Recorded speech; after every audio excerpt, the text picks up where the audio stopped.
Gloire à Jésus. Combien de personnes ce matin aiment ce nom merveilleux, le nom de Jésus? Combien de personnes, toi qui es à la maison, combien de personnes? Ce n'est pas comme la sœur a dit, Cynthia, si ce n'était pas de Jésus, nous ne serions pas là, mais la présence de Dieu, le fait que nous avons évoqué Jésus dans une situation difficile, le fait que nous avons pu invoquer Jésus là où est-ce que l'ennemi nous attendait, mais lorsque nous avons crié Jésus, alléluia, la délivrance est venue. Amen, gloire à Jésus.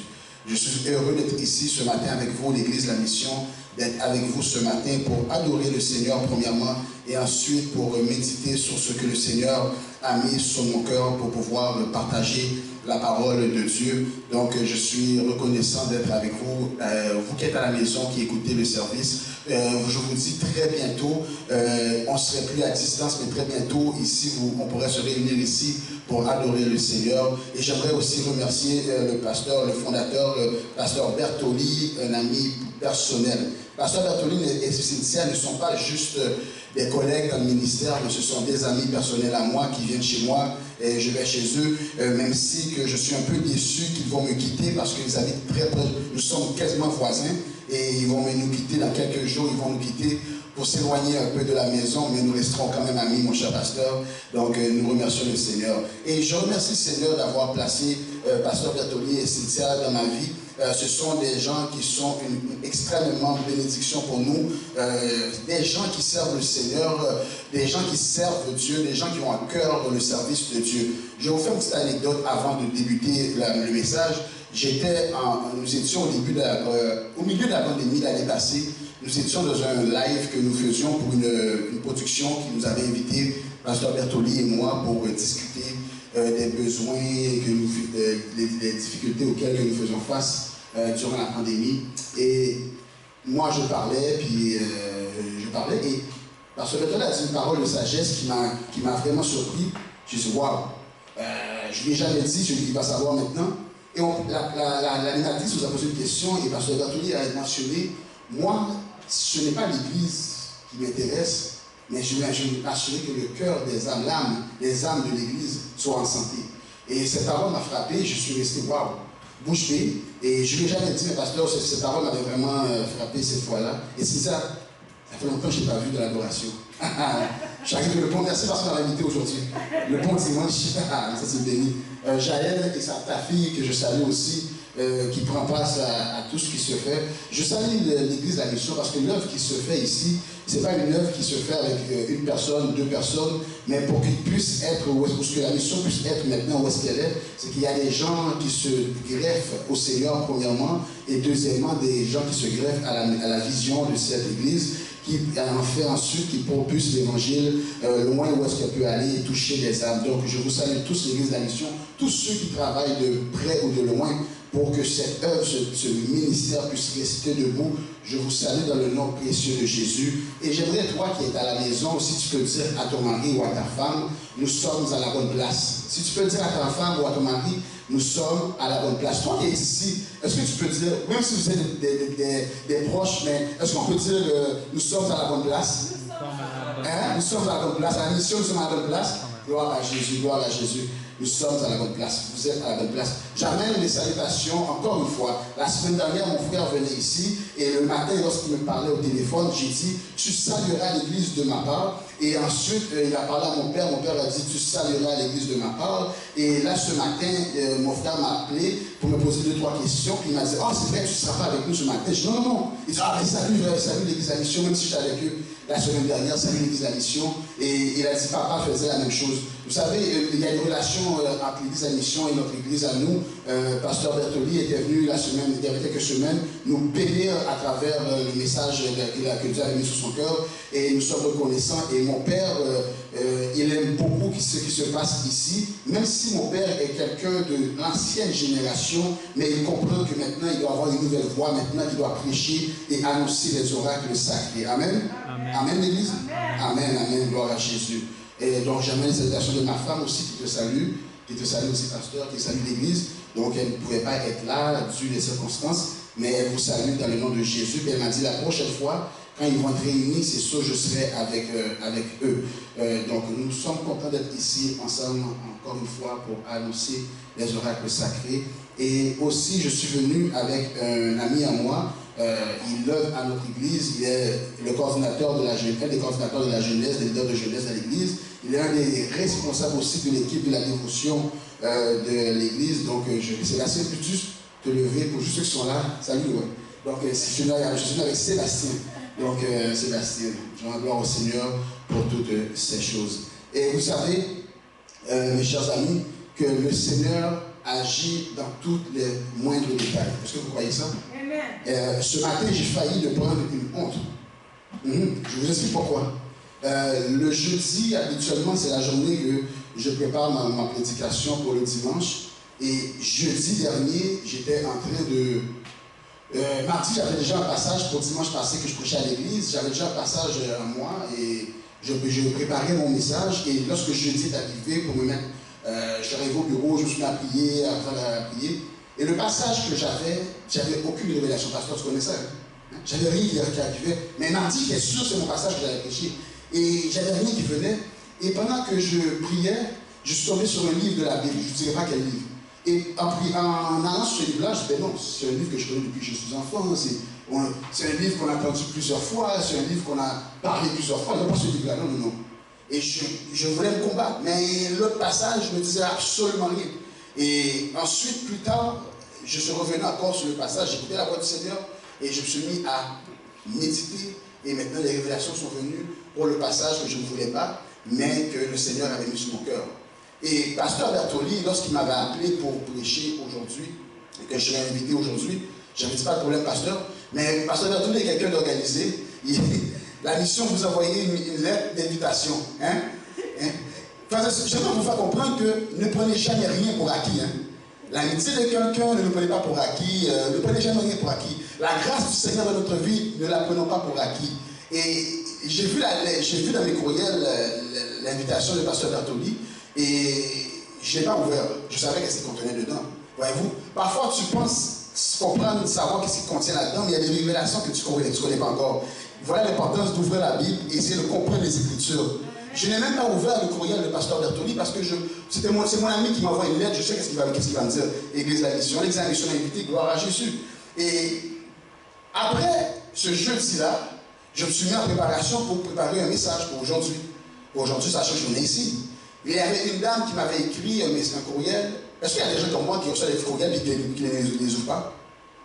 Ah, c'est ça, je parle seul, ok. Tu reçois un courriel, juste le titre du courriel et l'expéditeur du courriel, tu n'ouvres pas le courriel. Parce que tu penses que tu sais déjà qu'est-ce qui va être dedans. Et la dame m'avait écrit un courriel le même jour que l'église de la mission avait envoyé la lettre d'invitation. Et elle voulait une réponse. Je devais retourner à ce courriel-là pour avoir l'information nécessaire pour répondre à la dame. Et ensuite, j'ai ouvert le courriel de Pasteur Gisbert. Je vais l'ouvrir juste pour voir, parce qu'il était juste en dessous. Là, je vois, ok, nous invitons à l'examination, vous invite, gloire à Jésus. Après, ça dit, oui, nous travaillons sur l'île de Jonas. Ah, Jonas. Ça veut dire, moi, j'allais prendre le passage, j'allais prêcher le passage. J'avais mis si bien honte, là, pasteur, les gens t'auraient dit, pasteur, est-ce que tu l'avais informé, là, j'allais avoir une compte aujourd'hui, là. J'ai failli avoir une compte, mais grâce à Dieu, j'ai eu une petite sagesse pour ouvrir le courriel, même à la dernière minute. Donc, je t'ai écrit après, pasteur, je t'ai dit, le Seigneur répond dans les petits détails. C'est pour, oui, j'ai écrit ça pour te dire, le Seigneur répond, parce que j'ai fait une étude ici, vous m'avez tout regardé, on va dire, on a été bénis, mais ce n'est pas ça. Ce n'est pas ça que tu vas venir pour ça, toi. Tu n'as pas été invité pour ce passage-là. Donc, je remercie le Seigneur qu'il a mis ce grain de sagesse à moi. Je ne suis pas tout à fait sage, mais il a mis ce petit morceau de sagesse pour que je puisse ouvrir le courriel de Pasteur Bertoli. Et Jonas était le passage que j'avais choisi, que le Seigneur n'avait pas j'avais choisi, que le Seigneur avait mis sur mon cœur pour dimanche passé à l'église. Voyez-vous, lorsque des fois on nous parle, on pense que c'est l'homme qui pense comme ça, mais lorsque l'Esprit de Dieu parle aux serviteurs de Dieu, c'est pour une raison bien déterminée. Et peut-être que je crois avec assurance que ce passage n'est pas seulement pour l'Église à mission, mais ce passage était peut-être pour d'autres églises, d'autres personnes aussi, même ceux qui arrivent, qui ont entendu le message. Et il fallait que maintenant je le réadapte pour ici, pour la mission. Parce que même si c'est le même passage, mais nous avons deux différentes réalités. Donc j'ai dû l'adapter pour ici, aujourd'hui, pour la mission. Donc une chance que j'ai écouté la voix du Seigneur. Gloire à Jésus. Donc, le livre de Jonas, donc vous connaissez le livre. Je demanderais juste ouvrir vos Bibles dans le livre de Jonas. On va lire juste deux versets dans Jonas chapitre 3. Jonas chapitre 3. Le verset 3 au verset 3 et 4. Verset 3 et 4. Oui, verset 3 et 4. Jonas chapitre 3. Je vous laisse quelques secondes pour le trouver. À la maison. Et à la maison, s'il vous plaît, je ne serai pas trop long. Et écartez-vous de toute distraction pour vraiment recevoir ce que le Seigneur a pour vous ce matin, parce que le Seigneur a une provision pour vous ce matin. Jonas chapitre 3, je lis pour vous. Jonas, verset 3 et 4. Jonas se mit en route et se rendit à Ninive, comme l'Éternel lui avait demandé. Or, Ninive était une ville extrêmement grande. Il fallait 3 jours de marche pour en faire le tour. Jonas entra dans la ville et commença par y marcher toute une journée en proclamant dans 40 jours, dans 40 jours, dans 40 jours, dans 40 jours, une catastrophe viendra sur Ninive. Parole du Seigneur. Merci Seigneur, de 3 fois Saint, Dieu d'amour, Dieu de gloire. Merci infiniment pour ta bonté et ta miséricorde, Seigneur. Seigneur, je te prie de me dépouiller de toute chair et que ton esprit puisse prendre toute place en moi, afin que toi tu puisses parler et que moi je puisse être effacé et me taire. Nous te prions ici dans le nom précieux de Jésus-Christ. Amen. Amen. Et ce matin, si j'aurais un titre que je donnerais à ce temps que j'ai, c'est « Prenons la bonne direction ». Prenons la bonne direction. Il nous arrive souvent lorsque nous prenons un chemin inconnu pour se rendre à une destination. Et souvent, celui qui connaît le chemin, celui qui connaît la route, celui qui connaît la destination vers laquelle que nous allons, est capable de vous expliquer d'une manière très tangible, très facile, le chemin que nous devons prendre pour nous rendre à la destination.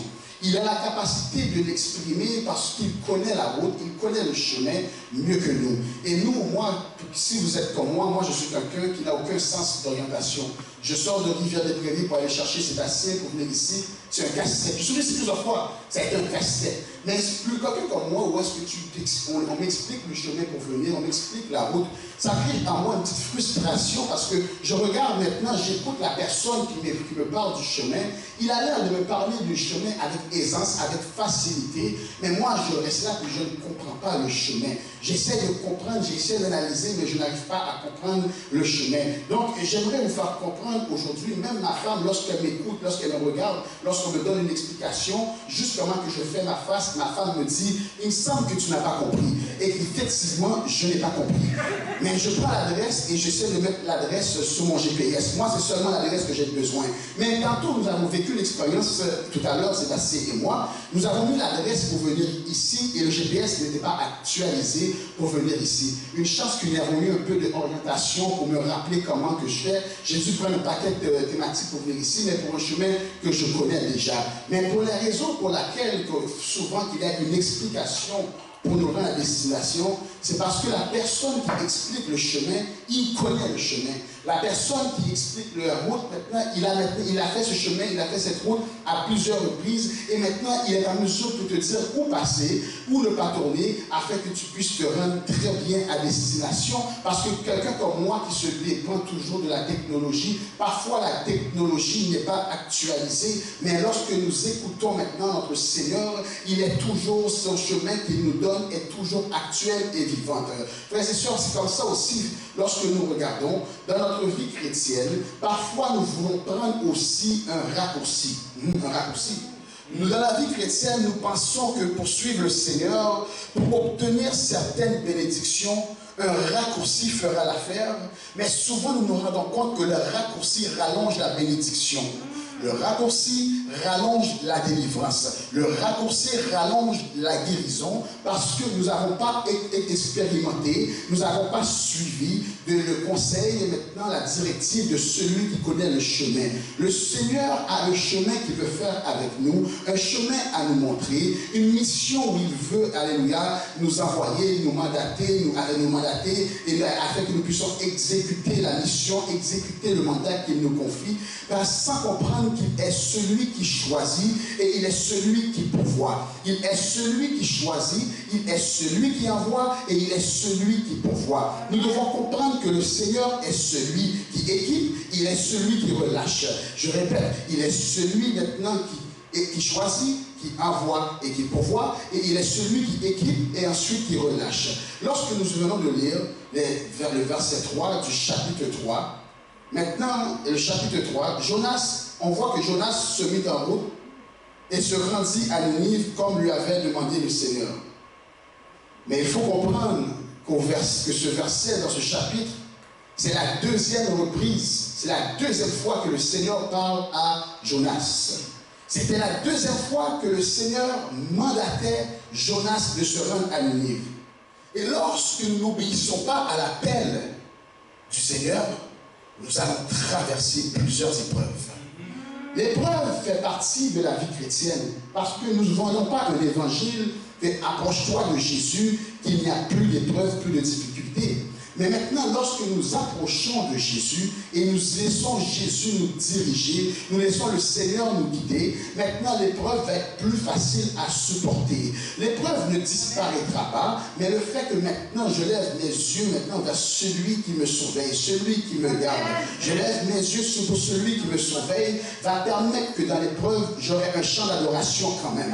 Il va permettre que dans l'épreuve, j'aurai un chant de louange quand même. Il va permettre que dans l'épreuve, je vais être capable d'ouvrir ma bouche et dire béni soit l'Éternel. J'aimerais vous faire comprendre, frères et sœurs, mes chers amis de la mission, ici c'est la deuxième fois que le Seigneur mandate Jonas. Et Jonas, maintenant, il répond à l'appel du Seigneur après la deuxième fois, après avoir passé plusieurs épreuves, plusieurs difficultés. C'est pareil pour nous, souvent nous nous retrouvons dans certaines situations parce que nous n'avons pas obéi la première fois que le Seigneur voulait nous envoyer. Nous avons souvent peur du mandat que le Seigneur nous confie. Je sais que vous, la mission, vous avez comme thème « Rentre dans ton mandat ».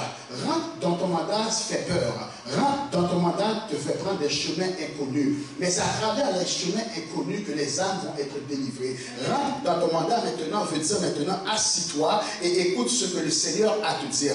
Rentre dans ton mandat, cela veut dire maintenant je m'assis, je reste assis, j'écoute que le Seigneur maintenant me prend et me lève et m'emmène dans la destination qu'il veut m'emmener. Rentre dans ton mandat ne veut pas dire que je vais aller selon mon humeur, je vais avancer selon aussi ça me tente aujourd'hui, mais rentre dans ton mandat veut dire maintenant je comprends et j'accepte le mandat que le Seigneur. Mais maintenant je vais demander au Seigneur grâce et humilité afin que je puisse rester ferme et debout face à l'épreuve. Jonas n'a pas compris la première fois lorsque le Seigneur l'a appelé. Jonas a dû passer par une multitude d'épreuves pour ensuite rentrer dans son mandat. Même s'il était prophète en Israël, ce n'est pas pour le ministère exercé dans son pays que l'on se souvient de Jonas. Cela pourrait expliquer pourquoi les pharisiens affirmèrent à l'époque à Jésus qu'aucun prophète n'était sorti de Galilée, que nous trouvons dans l'évangile de Jean 7, verset 52. Le livre maintenant relate l'appel de Jonas reçu d'aller prêcher la repentance, aux habitants de Ninive, ainsi que son refus de circonfiner. Ninive, la capitale de la Syrie, était tristement célébrée pour sa pureté et présentait dans l'histoire d'Israël un véritable fléau. Les avis sont partagés à travers les différents exégètes sur la véritable identité de l'auteur du livre de Jonas. Certains y voient un auteur anonyme, les autres y attribuent la rédaction à Jonas, le prophète, à une époque où l'esprit prophétique agissait au milieu du peuple d'Israël avant l'exil. Mais Jonas est considéré comme un prophète mineur, mais le Seigneur me donne. C'est ça. Il fait partie de ceux qui sont nommés par Jésus dans le Nouveau Testament. Dans Matthieu 12, chapitre 12, verset 38 à 41, lorsque les pharisiens et les scribes dirent à Jésus, « Maître, montre-nous un signe. » Il répondit, « Génération adultère et mauvaise, il leur sera donné que le signe du prophète Jonas. » Ce livre contient seulement 4 petits chapitres, mais 4 chapitres riches en leçons de vie. Peu importe l'auteur, nous pouvons comprendre à travers ces 4 chapitres, pour nommer quelques-uns, la puissance de Dieu, la miséricorde de Dieu, l'importance de ne pas s'éloigner de la présence de Dieu.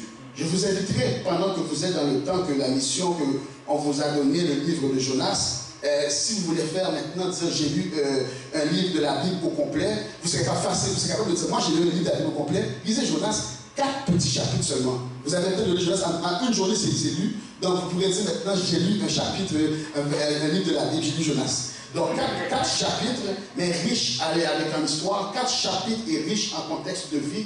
Et je disais au début que c'était la deuxième fois que l'Éternel, au chapitre 3, verset 3, qu'il demanda à Jonas de se rendre à Ninive. Le chapitre 1 commence où l'Éternel dit à Jonas, lève-toi, va à Ninive. Les 3 premiers versets rapportent la mission confiée par Dieu à Jonas, d'aller dans cette ville pour leur annoncer la colère de Dieu contre elle. Voyez-vous que ce que je disais à l'introduction, il n'est pas toujours facile de rentrer dans le mandat que le Seigneur nous met en nous. Le Seigneur, le mandat qu'il nous mandate à faire, il n'est pas toujours facile. On regarde ici un Jonas, où est-ce que le Seigneur lui dit de aller à Ninive et de ne pas annoncer une bonne nouvelle. Et Jonas est un premier prophète qui va maintenant prêcher à des païens. Maintenant, le Seigneur ne nous envoie pas dans une zone confortable. Mais souvent, lorsque nous voulons accepter un mandat, nous évaluons, est-ce que le mandat est bénéfique pour moi? Est-ce que maintenant j'aurai le temps de faire mes autres choses, mes autres occupations? Mais le Seigneur n'est pas dans tout ça avec nous. Le Seigneur a juste dit à Jonas, tu t'en vas à Ninive et je te dirai quoi dire à ce peuple. Et on voit ici un Jonas qui se lève. Très dommage pour Jonas. Il se lève, mais il ne prend pas la bonne direction.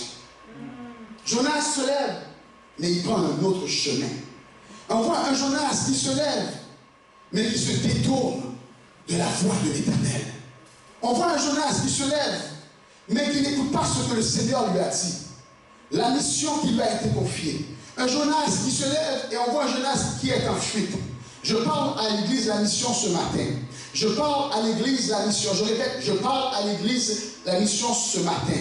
Assure-toi que lorsque tu te lèves, que tu prends la bonne direction. Je parle à l'église la mission. Je répète, à l'église la mission ce matin.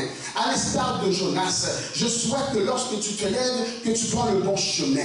Lorsque tu te lèves maintenant, tu rentres dans le mandat que le Seigneur t'a confié. Je parle à la mission ce matin. Un message spécialement pour toi. Que ce matin, que tu prennes ce message-là pour ton message à toi. Lorsque tu te lèves maintenant, ne fais pas à l'instar de Jonas. Jonas a reçu la révélation, il a reçu le mandat, mais il n'a pas pris la bonne direction, il n'a pas fait le bon choix. Jonas s'est levé, mais il a pris une autre direction qui l'a emmené à de multiples épreuves. J'aimerais que ce matin, que vous preniez ça comme conscience, que lorsque le Seigneur parle une fois, le Seigneur parle 2 fois, il y a un message, alléluia, qu'il veut transmettre. Le message ne vient pas de l'homme, mais le message vient de l'Éternel. On voit un Jonas qui s'est levé, mais qui n'a pas répondu à la mission. Un Jonas qui s'est levé, qui s'est détourné de la voie de l'Éternel. Le psaume 91, verset 1 va dire, celui qui demeure sous l'abri du Très-Haut repose à l'ombre du Tout-Puissant. Jonas s'est retiré de l'ombre qui aurait dû le protéger. Il s'est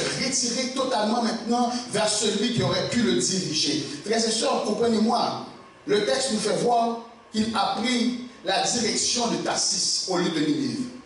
Aujourd'hui, en 2021, on ne dira à personne d'aller à Tarsis. En 2021, soyons logiques, on ne dira à personne de se rendre à Tarsis. En 2021, si le Seigneur te dit d'aller à Tarsis, gloire à Dieu, vas-y. Mais moi, je n'irai pas à Tarsis.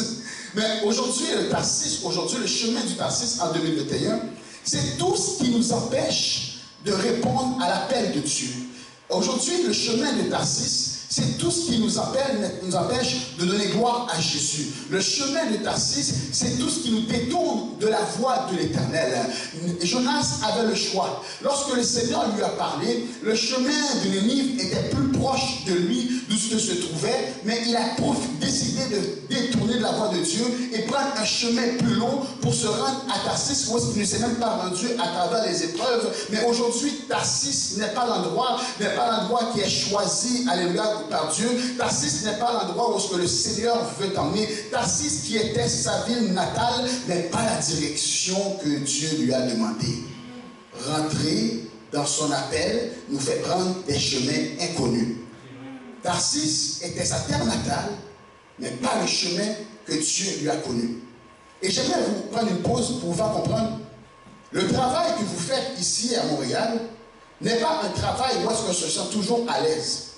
On rend gloire à Dieu parce que votre mission d'église n'est pas de rencontrer des religieux et prier ensemble, mais votre mission à vous, c'est d'aller et de faire de toutes les nations des disciples.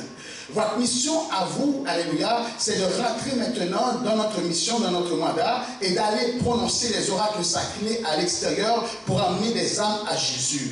Oui, parfois, lorsque nous choisissons cette mission, la mission anti-religion, mais la mission plutôt centrée sur Jésus-Christ, nous fait prendre des chemins inconnus, nous fait prendre maintenant des chemins où est-ce que nous ne sommes pas habitués. Maintenant, on regarde un Jonas, où est-ce que le Seigneur l'envoya à Ninive, mais qu'est-ce qu'il a fait plutôt? Il paya son transport pour se rendre à Tarsis, loin de la face de l'Éternel. Loin de la face de l'Éternel. J'aimerais que quelqu'un dise, je reste proche de l'Éternel. Tu sais quelqu'un dit ça? Je reste très proche de l'Éternel. Je reste proche de l'Éternel. Loin de la face de l'Éternel. C'est la deuxième fois que cette phrase est citée. Maintenant, il voulait vraiment créer une distance entre lui et Dieu. Il voulait vraiment mettre une séparation entre lui et Dieu maintenant. Et maintenant, lorsqu'on regarde, il ne voulait pas obéir à la mission que Dieu lui a confiée. Il voulait maintenant répondre à son propre appel. C'est le problème qui est récurrent, Pasteur Bertoli, dans la vie chrétienne. Nous manquons plusieurs de bénédictions parce que souvent, parce que nous ne voulons pas rentrer dans notre mandat que le Seigneur nous confie. Nous ne voulons pas rentrer dans notre appel que le Seigneur nous confie. Nous ne voulons pas faire la mission que le Seigneur nous confie. Comme si nous pouvons choisir dans quel appel que nous devons aller. Comme si nous pouvons dicter à Dieu, voici mon appel, voici mon mandat, voici ma mission. Ce n'est pas nous qui choisissons la mission, parce que si nous choisissons la mission, nous serons abandonnés, laissés par Dieu. Mais lorsque nous embarquons dans la mission, dans le mandat que le Seigneur nous confie, le Seigneur sera toujours avec nous. Et à chacun à sa place, une place pour chacun. Nous devons comprendre, mes chers amis, que le Seigneur maintenant ne mandate jamais quelqu'un, n'envoie jamais quelqu'un s'il ne l'a pas équipé. Et on peut constater ici maintenant, c'est Jonas qui vit un égarement spirituel. De la même manière que nous pouvons être une bénédiction pour les gens qui nous entourent. J'espère que vous croyez à ça, que vous pouvez être une bénédiction pour les gens qui vous entourent. Vous pouvez vraiment être une source de référence pour les gens qui vous entourent lorsque nous obéissons à la voix de Dieu. De la même manière que l'égarement spirituel, je répète, l'égarement spirituel peut nous conduire dans la chute d'une personne. La même manière que nous pouvons être une source de bénédiction pour quelqu'un, parce que nous connaissons Dieu, nous entendons les prophéties, nous entendons la voix de Dieu nous parler, nous restons dans le cheminement que Dieu, mais c'est de la même manière lorsque nous sommes désobéissants à la voix de Dieu, nous pouvons être une chute de malédiction pour les gens qui nous entourent. Nous pouvons être une chute de malédiction pour ma famille. Nous pouvons être une chute de malédiction pour mes finances. Je peux être une chute de malédiction pour tout ce qui m'entoure. Je peux être une chute partout où est-ce que je passe. Alléluia.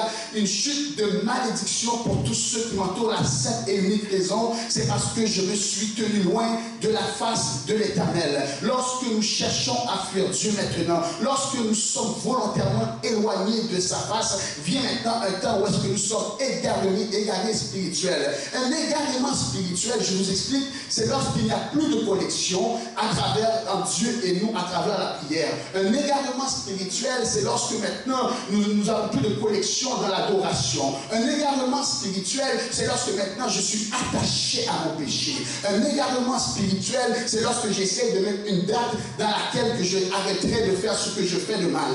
Je mets une date comme si je pouvais négocier mon salut avec Dieu. L'égarement spirituel, c'est lorsque auparavant, j'étais capable d'évoquer le nom de Dieu, de prier le Seigneur, d'avoir la crainte de Dieu, et maintenant vient un temps, je deviens à l'aise avec mon péché. En d'autres termes, ça veut dire que je ne fais rien selon la volonté de Dieu, mais je travaille et je marche selon ma chair. j'aimerais vous faire comprendre la mission. Ça veut dire que lorsque nous voyons quelqu'un maintenant qui vit dans une situation comme ça, dans une situation d'égarement spirituel, il faut prier pour cette personne parce que la chute n'est pas loin. Je ne veux pas faire peur à personne ce matin. Nous sommes dans le livre de Jonas, le commencement de Jonas. On voit maintenant ici, lorsque nous sommes dans un égarement spirituel, cela veut dire que nous allons marcher sans destination. Nous allons courir sans but. En d'autres termes, je me lève, mais je ne fais rien de bon parce que maintenant l'Esprit de Dieu n'est plus en moi. Je me lève, je ne fais rien de bon, mais je marche comme quelqu'un qui n'a plus de direction parce que je me suis éloigné de la voie de l'Éternel. Quelle tristesse de se lever et de ne pas avoir de but. Quelle tristesse de se mettre debout et de ne pas avoir de direction. Quelle tristesse de se lever et de ne pas avoir d'objectif. Quelle tristesse. Tu as entendu la voix de Dieu, tu as entendu les prophéties et maintenant tu as choisi volontairement de te détourner de la voix de Dieu pour les besoins de la chair, pour ta satisfaction personnelle. Loin de la face de Dieu, il pensait échapper à Dieu. Il était envoyé à Ninive. Ninive qui était la terre, maintenant ceux qui l'avaient dépouillé son peuple auparavant, et maintenant c'est là que le Seigneur lui dit d'y aller. Il ne lui a pas donné le choix, il ne lui a pas posé la question, est-ce que tu veux partir à Ninive? Il dit, lève-toi et tu t'en vas à Ninive. Mais il a pris la direction de Tarsis. Oh, j'aimerais vous faire comprendre maintenant, frères et sœurs, mes chers amis ici à la mission, se tenir loin de la face de Dieu, cela nous fait prendre souvent de mauvaises décisions. Et on peut constater que ici, lorsqu'il s'est tenu loin de la face de Dieu, une multitude d'épreuves lui est arrivée. Et le Seigneur lui avait confié cette mission et il s'est éloigné de la face de Dieu et il s'est éloigné aussi de sa mission. Il a décidé maintenant de courir après son propre malheur. Écoutez, il a payé pour son malheur. Il a payé pour se rendre à Tarsis. Il a payé de ses propres poches une somme pour se rendre là-bas. Et maintenant, est-ce que maintenant vous voulez vous débourser selon maintenant ne pas avoir écouté la voix de Dieu pour notre propre malheur? Mais j'aimerais vous faire comprendre, lorsque maintenant il s'est trouvé loin de la face de l'Éternel, il s'est trouvé maintenant dans une situation où est-ce qu'il n'avait pas le choix de chercher le Seigneur. Et on regarde ici, Dieu lui a voulu lui parler, Dieu a voulu lui montrer quelque chose à travers toutes ces épreuves qu'il a vécues. Je ne sais pas si ça vous arrive déjà dans votre entourage, que vous avez parlé à quelqu'un et la personne n'a rien pour savoir. Vous parlez à la personne par rapport à ce que Jésus peut faire pour lui et il vous fait comprendre comme s'il va répondre à cet appel, il vous écoute, mais elle décide de faire à sa tête. Vous lui parlez maintenant de prendre une décision parce que vous connaissez le Seigneur, le Jésus qui peut lui donner la paix, le bonheur et tout ce qu'on connaît, mais cette personne décide de faire à sa tête. Vous lui parlez, vous lui dites que Jésus maintenant peut changer tout dans sa vie. Le nuage noir qui est sur sa tête, le Seigneur maintenant peut lui faire disparaître. Mais cette personne quand même décide de prendre la mauvaise direction. Cette personne est comme Jonas. Malgré vous lui avez parlé qui est Jésus, vous lui avez présenté Jésus. Et elle se lève comme Jonas et elle fait à sa tête. Et maintenant on lui explique que maintenant il y a certaines chaînes maintenant qui sont autour de cette personne qui lui tient captive, que Jésus est capable de la libérer. Mais cette personne décide de faire à sa tête. À sa tête, à sa tête. Parce que maintenant elle prend une mauvaise décision. J'aimerais vous pouvoir montrer à quel point que maintenant on regarde Jonas. Lorsque je disais l'égarement spirituel peut nuire à ton environnement, mais sa présence sur le bateau a provoqué une tempête comme du jamais vu. L'égarement, lorsque nous n'avons pas le bon sens de routière, comme moi, lorsque nous ne sommes pas très bons avec la sens de la section routière, mais il est plus dommageable pour l'être humain lorsqu'il n'a pas le sens d'orientation spirituelle. Parce que l'orientation routière, je peux me retrouver quand même dans mon chemin. Mais lorsque nous nous éloignons de l'orientation spirituelle, cela cause notre chute. Jonas, maintenant, qui a payé de ses poches, le Seigneur lui avait dit, va à Ninive. Donc, va à Ninive, je serai avec toi. Cela veut dire simplement, aie une consécration vers Dieu. Et moi, maintenant, je vais te couvrir, te protéger partout où est-ce que tu vas aller à Ninive. Mais Jonas a décidé de se tourner de l'Éternel et de payer de ses poches pour tout ce malheur. Le Seigneur ne lui a pas demandé de rien payer. Seulement écoute-moi, suis-moi, reste en consécration avec moi et je te guiderai. Et Jonas, lui, il s'est retourné, il a payé de ses poches pour tout ce qui allait lui arriver. Et on regarde ici, ces marins qui avaient une expérience, ils étaient habitués à naviguer à travers les vagues. Ce sont des marins qui sont habitués, expérimentés à faire face à de multiples tempêtes. Mais celle-là était une tempête qu'ils n'ont jamais vue. Et le fait maintenant qu'ils venaient de plusieurs coins du pays, imaginez-vous, ils sont plusieurs sur le bateau, de plusieurs coins du pays, et ils sont là en train de prier chacun leur Dieu. Imaginez-vous la cacophonie qu'il y a eu. Chacun prie leur Dieu dans leur langue. Chacun prie leur Dieu. Et rien ne se passa.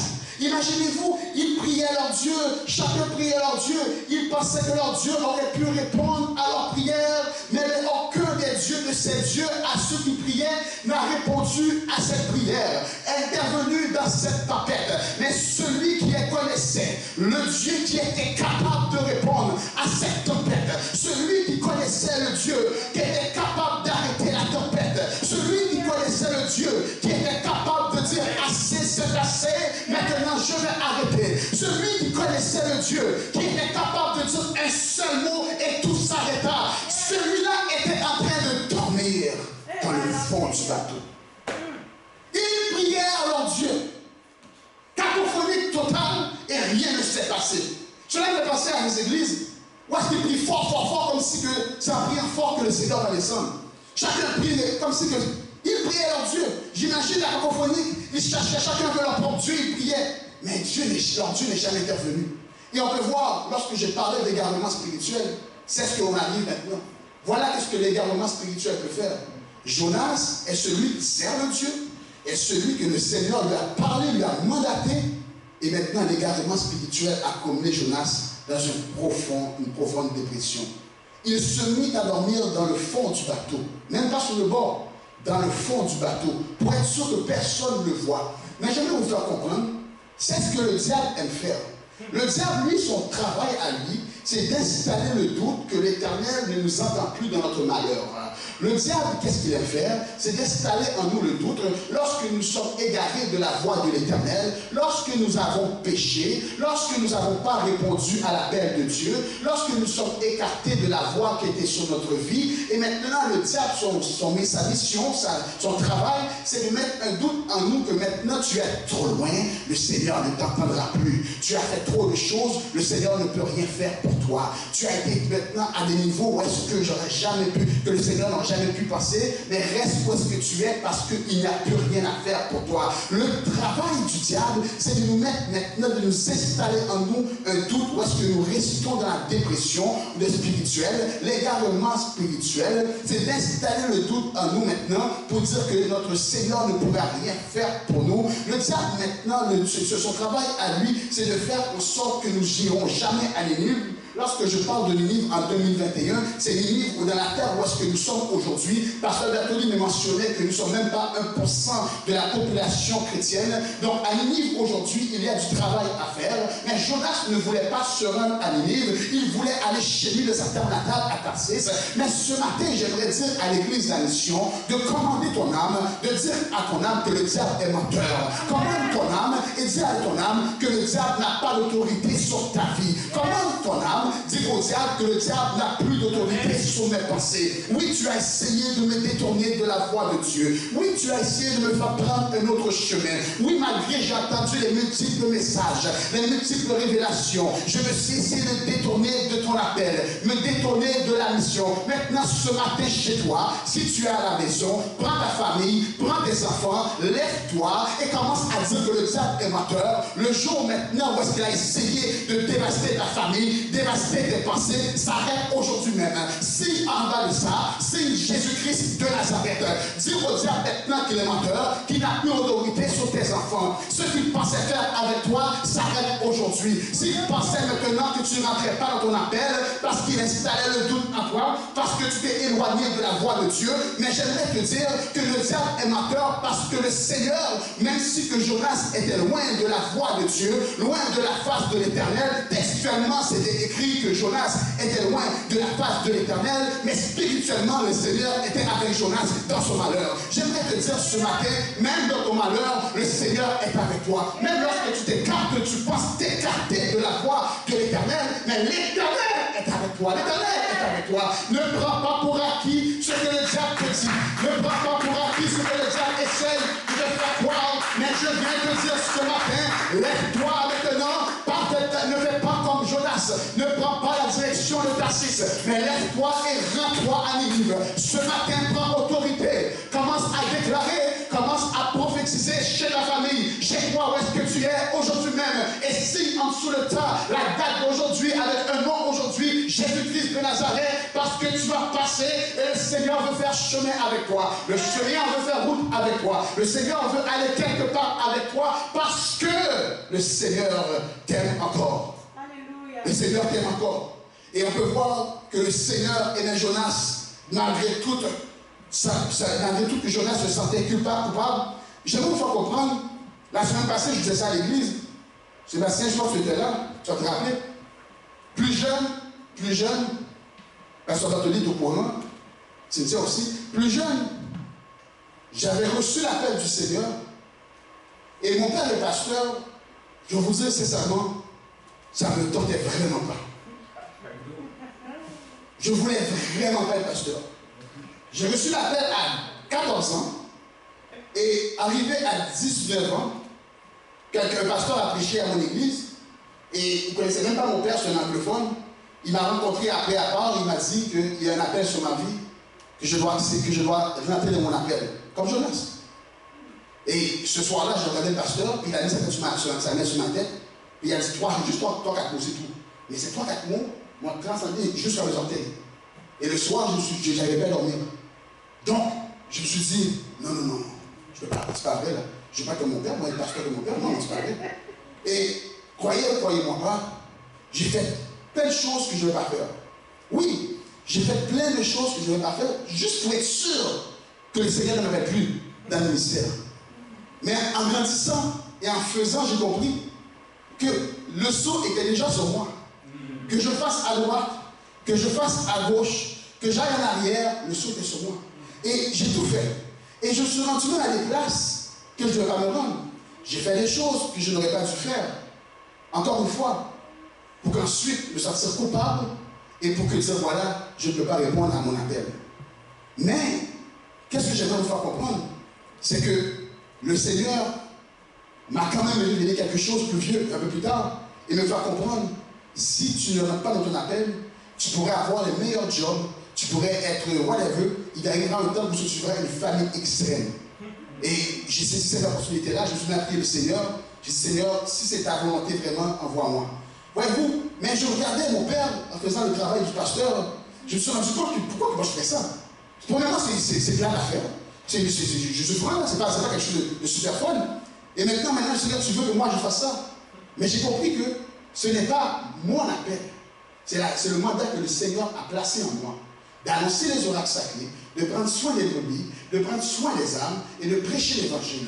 Et j'ai compris qu'en dépit de toutes choses, et je suis sûr que le pasteur Bartoli pourra témoigner, lorsque parfois dans le ministère que tu sens que tout est noir, mais le Seigneur a toujours un faible reste quand même pour te faire donner gloire à son nom. J'aimerais vous faire comprendre ce matin, pour conclure, parce qu'on voit ici que le chapitre 2, il est souvent pris hors contexte.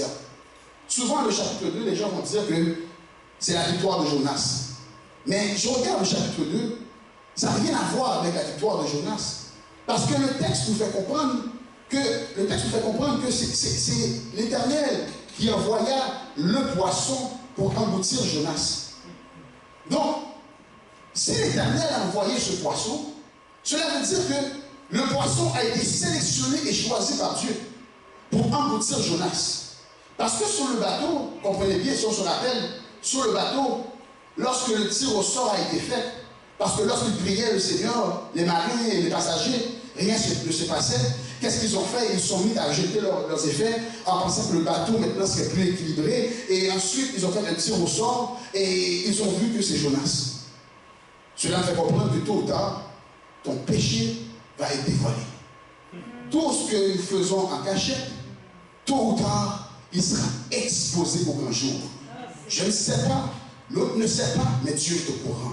Et maintenant, lorsque ces marins, Jonas était obligé maintenant de dire qui il est, de où il venait, et expliquer maintenant que tout ce qui se passait était de sa faute. Jonas se trouvait dans une situation, il disait, mais maintenant, jetez-moi au bord de l'eau.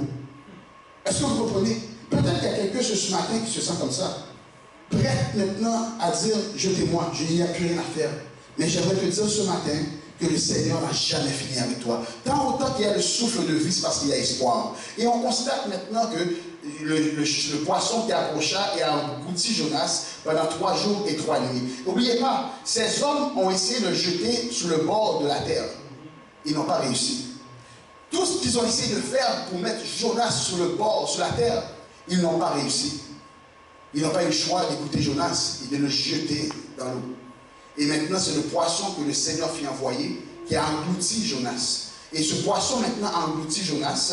Le chapitre 2 commence avec l'Éternel fut en venir un grand poisson pour engloutir Jonas. Cela veut dire que c'était un poisson parmi tant d'autres, mais c'était un poisson sélectionné par Dieu.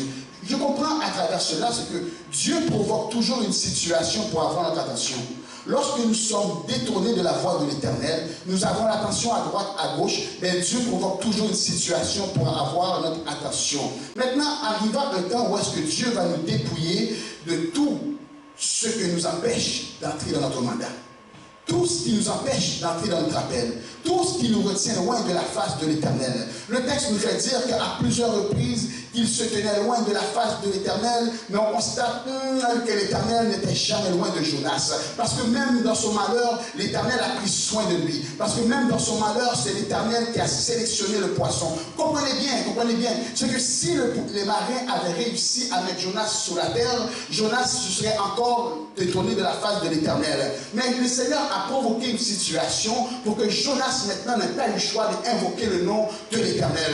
Lorsque maintenant il voit qu'ils n'ont pas réussi à le mettre à terre, ils l'ont mis dans l'eau et maintenant le poisson a englouti Jonas. Jonas s'est retrouvé dans une situation qu'il était seul, livré à lui-même. Maintenant il n'avait plus de choix de se tourner vers l'Éternel. Mais j'aimerais te dire à l'église à mission, n'attends pas qu'une situation vienne en sorte que tu n'as pas le choix. N'attends pas qu'une situation vienne où est-ce que tu te sens englouti, tu te sens lié, tu te sens captif, mais plutôt invoque le nom de ton Dieu avant les circonstances. Invoque le nom de ton Dieu avant les circonstances. Je comprends l'islamisme qui dit dans le psaume 46, verset 1, Dieu est pour nous un refuge et un appui, un secours qui ne manque jamais dans la détresse. Jonas l'a compris. Cela veut dire quand il va fort, il est un refuge pour nous. Quand je suis seul, abandonné, il est un refuge pour nous. Quand je me sens délaissé de tous, délaissé par tous, mais il reste un refuge pour nous. C'est à ce moment-là qu'il prie à Dieu. C'est à ce moment-là que Dieu maintenant a eu toute l'attention de Jonas, là où il était seul, sans distraction, maintenant pour prier et invoquer le nom du Seigneur. Maintenant, on constate que le passage nous fait comprendre qu'il parla au poisson et maintenant le poisson vomit Jonas sur la terre. Les marins, chose que les marins ont essayé de faire et ils n'ont pas pu faire. Mais maintenant, qu'est-ce qui est arrivé, c'est que le poisson lui-même a vomi Jonas. J'aimerais vous faire comprendre que le Seigneur, maintenant, il est un Dieu, il est celui qui orchestre les choses à sa manière. Il est alpha, il est oméga. C'est lui maintenant qui est le maestro par excellence. On voit maintenant, après cela, un nouveau Jonas qui accepte d'effectuer la mission. Mais avant juste de finir de conclure, j'aimerais vous faire comprendre, je ne resterai pas là-dessus, mais le chapitre 3 et le chapitre 4, le chapitre 3, c'est Jonas maintenant qui répond à l'appel du Seigneur. parce qu'une fois qu'il a été englouti par le poisson maintenant, une fois qu'il a été englouti par le poisson, et maintenant qu'il a invoqué le nom du Seigneur pendant 3 jours et 3 nuits, et maintenant il a fait une prière afin que le Seigneur puisse le délivrer. Et qu'est-ce qui est spectaculaire à la fin de sa prière? Il va dire, pour moi je t'offrirai des actions de grâce, j'accomplirai les vœux et je fais le salut, alléluia, je fais le salut de l'Éternel. Je fais le salut de l'Éternel, chose qui n'est pas facile à faire. Mais Jonas maintenant, lorsqu'il a connu le malheur, lorsqu'il a connu la déception, lorsqu'il s'est vu que c'était le rôle de la face de l'Éternel, était chose à faire. Mais on voit un Jonas qui ne voulait pas aller à Ninive, parce que Ninive a été la ville ceux qui l'ont dépouillé sur sa nation avant. Et on voit ensuite que Jonas avait l'air un peu amer le fait que le Seigneur donna une chance à cette nation, parce que Jonas, lorsqu'il s'en alla à Ninive, il ne disait pas grand-chose à Ninive. Seulement, il marchait, il disait, dans 40 jours, Ninive serait détruite. Juste ça qu'il disait, juste cette phrase-là. Des fois, quand on pense pouvoir annoncer l'évangile, il y a beaucoup de choses à faire, un tralala à faire. Mais lui, Jonas n'a pas fait tralala. Le Seigneur était avec lui. Il avait dit juste 6 mots. Dans 40 jours, il marchait sur ça et on voit que le peuple maintenant se retournait de la face de Dieu. Mais Jonas avait l'air amer parce qu'il pensait encore que ce peuple qui avait pillé sa nation, qui avait pillé auparavant, Jonas, on peut voir un côté amer de lui parce qu'il s'est dit maintenant, mais comment se fait-il que Jésus leur donne une chance malgré qu'il a dit que voilà qu'est-ce qui leur arriverait. Et maintenant on peut voir que Jonas, lorsqu'on regarde Jonas, il se retient. Combien de monde qui serait content ici si on verrait que le Montréal, le Québec accepterait Dieu? Combien de monde serait content de voir que maintenant le Québec. Mais on peut voir un Jonas, un Québec qui ne nous prend pas au sérieux, un Québec qui nous prend pour des marginaux, un Québec qui a rejeté la religion. Mais nous, dans notre amour, on est quand même content de voir un Québec qui accepte le Seigneur. Ici, on voit un Jonas qui est comme amer de le fait que le Seigneur a pardonné à ce peuple. Et maintenant, on voit un Jonas, pour finir, qui est au chapitre 4. On voit un Jonas maintenant qui est à l'ombre, qui dit au Seigneur, tu peux te monter la vie. Maintenant, le Seigneur, il y a une plante qui pousse, et on voit que la plante met l'ombrage sur Jonas, et Jonas est heureux. Il semble plus heureux de la vie de la plante que de la vie maintenant de ce peuple qui a accepté Jésus. Et le Seigneur maintenant envoya le ver de terre pour détourner, pour enlever cela, pour faire comprendre à Jonas que tout ce qu'il pense, tout ce qu'il veut aller, c'est lui qui décide maintenant que c'est l'Éternel qui est Dieu. L'Éternel attend toujours un Jonas ce matin. L'Éternel attend toujours quelqu'un qui était en direction de Tarsis ce matin. Je m'adresse à quelqu'un ce matin qui se sent loin de la face de l'Éternel. Je te dis ce matin qu'il est proche même quand tu es loin. Tu te sens écarté. Ça fait longtemps que je n'ai pas été à l'église. Ça fait longtemps à cause de la pandémie, nous ne prions plus. Mais j'aimerais te dire que malgré que tu ne pries plus, mais l'Éternel est proche de toi. Jonas ne priait pas. Mais Jonas était arrivé dans une situation au chapitre 2 où est-ce qu'il a prié comme jamais. Il aurait dû commencer à prier lorsque le Seigneur l'a envoyé. Mais il a prié lorsqu'il n'avait pas le choix, qu'il se sentait en captivité dans le ventre du poisson. J'aimerais te dire ce matin, le Seigneur n'est pas loin de toi. Toi, Église de la Mission, reste en consécration. Le Seigneur attend un Jonas ce matin qui va se reprendre. Alléluia. Le Seigneur attend un Jonas qui s'était écarté mais qui veut se remettre à travail. Il y a du travail à faire. Il y a du travail à faire pour le Seigneur. La mission est encore en travail. La mission a encore beaucoup de choses à faire, beaucoup de choses à explorer. La mission a un terrain où est-ce qu'il veut maintenant emmener Jésus-Christ. Mais pour que cette mission puisse se faire, la mission attend des hommes et des femmes, à l'instar de Jonas, qui se sentaient éloignés, mais que le Seigneur a mis quelque chose en toi, que tu te rapproches, afin que la mission puisse faire le travail ensemble. La mission attend quelqu'un ce matin, un Jonas ce matin, qui veut donner sa vie au Seigneur, qui veut dire maintenant, le diable, tu n'as plus d'espoir, tu n'as plus d'espérance sur moi, ce que tu pensais faire, c'est terminé, parce que j'ai compris ma mission aujourd'hui, j'ai compris, je rentre dans mon mandat. Oh, j'aimerais vous faire comprendre, si tu te sens ce matin, comme peut-être la prière de Jonas, toutes les flots ont passé sur moi, toutes les vagues, c'est juste mon adresse qu'ils connaissent, en direct, c'est juste moi, alléluia, qu'ils connaissent, mais j'aimerais te dire que le psalmiste est à dire, dans le psaume 27, 14, espère en l'Éternel, fortifie-toi, et que ton cœur s'affermisse, espère en l'Éternel. Ce matin, n'espère pas à ce qui est de la chair, n'espère pas à ce qui est éphémère, n'espère pas à tous ceux qui ont une date de péremption, mais espère à celui, alléluia, qui donne et qui ne le sait pas, qui donne, alléluia, et qui veut t'élever. Il y a un Dieu ce matin qui veut t'élever, qui veut faire chemin avec toi, qui veut faire route avec toi, mais à condition que tu rentres dans le mandat qu'il t'a confié. À condition que tu te lèves ce matin et que tu regardes, avant même de marcher, assure-toi que tu prends la bonne direction. Que le Seigneur vous bénisse, que le Seigneur vous fortifie, qu'il vous aide à rentrer dans votre mandat et de prendre la bonne direction. Soyez bénis.